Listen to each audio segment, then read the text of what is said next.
አጋዥ ነበር ለባለቤቱ። አንድ ቀን በስተት ሸርተት ብሎ ጉድጓድ ውስጥ ገባ አህያው። ጉድጓዱ በጣም ጥልቅ ነበርና በጣም ድምጽ አረገ።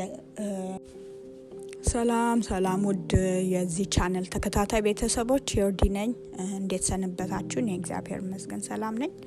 ዛሬ እንግዲህ እሁድ የምናስተላልፈው እዚህ ቻናል ከጤና እና ሌሎች ነገሮች ወጣ ብለን አንዳንድ ራሳችን ከፍ የምናረግበት ሞራልና ሁሉም ነገር የምናረግበትና ደስ ብሎን እንድንውል የምናረገው አንዳንድ ነገሮች ይሆናል። ዛሬ አህያና የሰው ልጅ እናያለን ማለት ነው። ብዙ ጊዜ አህያ በእኛ አካባቢ ብዙ እንትን አይታይም፣ እናውቀዋለን ግን በደንብ አይታይም። እንደ የቤት እንስሳ በቃ ለጭነት ለምናምን ብቻ እንጂ ለሌላ ነገር ምን ከየት እንደሆነ ብዙ አናስተውልም። ግን ዛሬ እስቲ እኔ ያስተዋልኩት ነገር ላካፍላችሁና እናንተ የምታውቁት ከሆነ ደስ ብሎን እንዲውል ማለት ነው። ዛሬ እሁድ አህያ መጀመሪያ እኔ በኔ እይታ አባታችን ዮሴፍና እናታችን ማርያም ሲጓጓዙ ድሮ አህያ ነው የተጫኑት። ሌላ እንስሳ ነበርኮ ሰዎችም ነበሩ በዛ ሰዓት፣ ግን አህያ መረጡ እና በእናታችን ማርያምና በአባታችን ዮሴፍ የተመረጠ እንስሳ ነው ማለት ነው። ሁለተኛ እይታ ያየሁት ኢየሱስ ክርስቶስ በቤተልሔም ሲወለድ እንስሶች ነበሩ በረት ላይ። ከእንስሶቹ አንዱ አህያ ነበረ፣ በምስል ላይ ይታያል። አህያ ከእንስሶች ጋር ነበረች። ስለዚህ አህያ የተመረጠ ነው ብዬ ነው የማስበው። ሶስተኛ እይታዬ በሆሳዕና ነው። በሆሳዕና ጊዜ ኢየሱስ ክርስቶስ የተጫነው ማን ነበረ? አህያ ነው መርጦ ተጭኖ የገባው። ሆሳዕና ለአርያም እያሉ ሲቀበሉት በአህያ ነው ተጭኖ የመጣ እንጂ በአንበሳ ወይ በሌላ በሰው አይደለም የተጫነው። ይችል ነበር ግን አህያ መረጠ። ስለዚህ በዚህ ሶስቱ እኔ በጣም ይገርመኛል አህያ ተመርጦ እንደሆነ ማለት ነው። ሌላ አራተኛ ደግሞ አህያ ጀርባ ላይ የሆነ መስቀል ጥቁር ነገር ምልክት አለ። እኔ ካነበብኩት ነው፣ እርግጠኛ አይደለም ግን ካነበብኩት እይታዬ ነው። ምንድነው ይሄ ምልክት ተብሎ እንትን ሲባል እናንተም አሁን የኢንፎርሜሽን ጊዜ ነው። እስቲ በሆነ ቦታ ጽሁፎች አንብቡ ስለ አህያ ያለው በጀርባ ያለው ምልክት፣ የመስቀል ምልክት ምንድነው? ከምን የመጣ ነው ወይ ለምን ምልክት ነው ብላችሁ አንብቡ። እኔ ግን ካየሁት እይታ መስቀሉ ኢየሱስ ክርስቶስ ሲሰቀል ሁሉም እንስሳ ሄዷል ወይ ሁሉም ሰው ሄዷል። እሱ ዛ ውሎ ነበር መስቀል ላይ። አህያ ደግሞ ከስሩ ቁጭ ብሎ ነበር ይባላል። በቃ አዝኖ መሄድ አልቻለም እና ታማኝ ነው ይባላል ማለት ነው። አዝኖ ቁጭ ሲል እስከ መጨረሻ መጥተው እስከሚያወርዱት ይሄ የመስቀሉ ሼድ ጥላ ጀርባው ላይ ስለወደቀ ነው፣ ለዛ ምልክት ነው ይባላል። እና በጣም የታመነ በኢየሱስ ክርስቶስ መሰቀሉ ያዘነ እንስሳ ነው ተብሎ ይተረካል ማለት ነው በታሪክ። ይሄ በጣም ተመርጦ ነው ብዬ ነው የማስበው። እንግዲህ በኢየሱስ ክርስቶስ በእናታችን ማርያም በጌታችን ኢየሱስ ክርስቶስ ተመርጦ እንደዚህ ይሄን ሁሉ ካለ አህያኛንን እንጂ ያላወቅነው እሱ የተመረጠ ነው። ያላስተዋልንም እንጂ እናውቀዋለን። ከኛ ከሰው ልጅ ጋር ደግሞ የሚያመሳስለው እናይ ማለት ነው። አሁን ዛሬ ከሰው ልጅ የሚያመሳስለው አንድ ታሪክ አለ፣ ሁላችንም እናውቀዋለን። ረስተነው ወይ ያላነበብነው ያልሰማነው ግን ሊሆን ይችላል። እደግመዋለሁ ዛሬ ደስ እንዲለን ብዬ ያመጣሁት ነው። ይሄ አህያ አንድ ጊዜ አንድ ሀብታም ጋር ነበርና በጣም ጠንካራ፣ መልኩም ቆንጆ፣ ጎበዝ አጋዥ ነበር ለባለቤቱ። አንድ ቀን በስተት ሸርተት ብሎ ጉድጓድ ውስጥ ገባ አህያው። ጉድጓዱ በጣም ጥልቅ ነበርና በጣም ድምጽ አረገ እንዲያግዙት ባለቤቱ እንዲያወጣው ማለት ነው። እርዳታ ሲፈልግ ባለቤቱ መጥቶ አየውና በጣም ጉድጓድ ውስጥ ነው። ለማውጣት በጣም ከባድ ነበረ ከዛ ጉድጓድና ሰውየው በቃ ካሁን በኋላ ይሄ እንግዲህ ማውጣት አልችልም በጣም አጋዥ ነበር ቆንጆና ታዛዥ ነበር ግን አሁን እዚህ ጉድጓድ ውስጥ በስተት ተንሸራቶ ገብቷል ስለዚህ አንድ ምርጫ ያለኝ መቅበር ነው ብሎ ወሰነ ሊቀብረው ነው በህይወቱ እና ብቻውም ደግሞ አይችልም ትልቅ ነው ጉድጓዱና ሰዎች ጠራ ዘመዶቹ ጓደኞቹ የከተማው ህዝብ በሙሉ ነገራቸው ማለት ነው አህያዬ ያ ጎበዝ አህያዬ እንደዚህ ብሎ ጉድጓድ ውስጥ ገብቷል ማውጣት አልችልምና ኑና ቀበሩ ከኔ ጋር አላቸው ልቀብር ነውና አግዙኛል ሌሎች ሰዎችም አሁን እንግዲህ ሌላ ሐሳብ ማምጣት ይችላሉ ነበር ግን አልቻሉም አረ እንደዚህ አርገን ለምን አናውጣው ብለው ሐሳብም ሙከራም አላመጡም እሺ ብለው ግን መጥቶ ሁሉም ሰው ያ አህያን ሊቀብር ማለት ነው ያ ሁሉ ህዝብ ተሰበሰበ ሁሉም ሰው ምንድነው የሚወረውረው ድንጋይ አሸዋ ምናምን ይወረውራል ለመቅበር ማለት ነው አህያው ግን የሚወረወርበት ድንጋይና አሸዋና ሁሉም ነገር ያራግፋል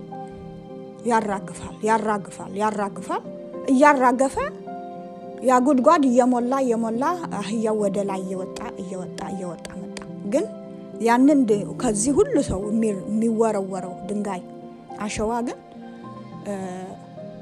በጣም ብዙ ህዝብ ነው የተሰበሰበው በጣም ብዙ ነው ግን አንድ ብቻውን እያራገፈ ሲያራግፋውን ምን እየሆነ መጣ እየጠነከረ ነው የሚሄደው ለምን ማስሉ ምን ሁሉም ነገር ብሬኑ እየተጠቀመ ነው ጊቭ አፕ አላረገም እጅ አልሰጠም እና እያራገፈ ሲወጣ ጉድጓድ እየሞላ ወደ ላይ ወጣ እነሱ ያሰቡት ሊቀብሩት ብለው የወረወሩለት ድንጋይና አሸዋ ግን ለሱ አራግፎ ወደ ላይ እንዲወጣና በጣም ጠንካራና ጎበዝ አህያ ያደረገው ማለት ነው ልክ የሆነ ስፖርተኛ አሁን በጣም ብዙ ኤክሰርሳይዝ ካረገ ፔን ቢኖረው በጣም ማስሉ ምኑ ጡንቻው ያጠነክራል አይደለ አህያው ደግሞ ያ ሁላ ድንጋይና አሸዋ ለማራገፍ በጣም መልሶ ጠነከረ ከነበረበት ድሮ አሁን በጣም ጠንካራ ሆኖ ከላይ ተንሳፎ ወጣና ህዝቡና ባለቤቱ በጣም ተገረሙ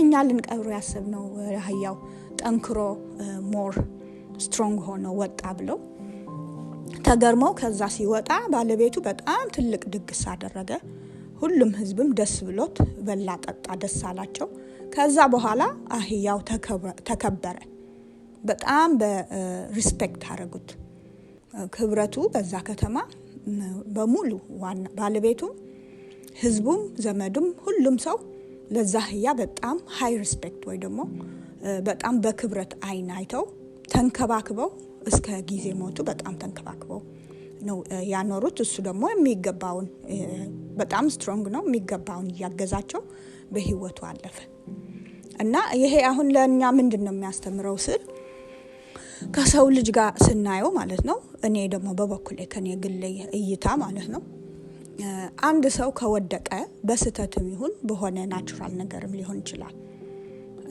አብዛኛ ሰው ፍጡር ማለት ነው ከኔ ጀምሮ ያንን የወደቀ ሰው የሰነፈ ሰው ወይ የሌለው ሰው ድሃም ሊሆን ይችላል በምንም ነገር አውቀም ይሁን አላወቀም ግን የሆነ ነገር አጋጥሞታል ተንሸራቷል ወድቋል እንበል ማንንም ሰው ወይ ደግሞ አብዛኛው ሰው በጣም ትንሽ ሰዎች የተባረኩ ሰዎች አሉ የሚያግዙ አብዛኛው ግን የሰው ተፈጥሮ ነው ይሄ ባህሪያችን ነው አንፈልገውም ያንን ሰው ማገዝ አንፈልግም ማየትም አንፈልግም ኢንካሬጅ ማድረግም አንፈልግም ምንድነው ምናረጋው ከቻልን ችላ ብለን እንሄዳለን ካልቻልን ግን እሱን መቅበር ነው ማንቋሸሽ መስደብ ምን ማድረግ እንደዚህ የኛ ባህሪ ነው ስለዚህ ያ ሰው መልሶ እንትን ይሆናል ማለት ነው ግን ጠንካራ ከሆነን ግን ከሰው የሚመጣብን እንትን የሆነ መጥፎ ነገር ችላ ብለን ወደ ቁም ነገር አውለን እልህ ይዞን ከዛ ካለንበት ችግር ከዛ ካለንበት ጉድጓድ መውጣት ይገባል አብዛኛው አሁን ባለማችን ሙሉ በአገራችንም ባለማችንም በጣም ጎበዞች ጠንካሮች ሰዎች ምን ከፍለው ነው ጊዜያቸው ከፍለው ህይወታቸው ከፍለው ብዙ ነገር ከፍለው ብዙ ችግር አልፈው ነው ሻይን የሚያረጉት የሚወጡት የሚከበሩት ዝም ብለው አይደሉም ከጎበዝ ሰው በስተጀርባ በጣም ብዙ ህመምና ፔን አለ እና እኛ ሰዎች ከህያ እንበልጣለን ስንፈጠር ማለት ነው። አህያ ብትመረጥም መጀመሪያ ቀድም እግዚአብሔር መርጧታል። እናታችን ማርያም መርጦታል። ግን ከኛ በላይ ግን አይደለም። ከሰው ልጅ ፍጡር በላይ አይደለም አህያ። ለምን ስንል ዓለምም መንግስተ ሰማይም ሁሉም ነገር አህያም አትክልትም ምንም ለማን ነው የተፈጠረው? ለሰው ነው፣ ለሰው ልጅ ነው። መንግስተ ሰማይም ለሰው ልጅ ናት እንጂ ለአህያ ወይ ለሌላ አትክልት ወይ ለሌላ ፍጡር አይደለችምና ከአህያ ሰው ይበልጣል እና ከአህያ አንሰንፍም። ምን ለማለቴ ነው?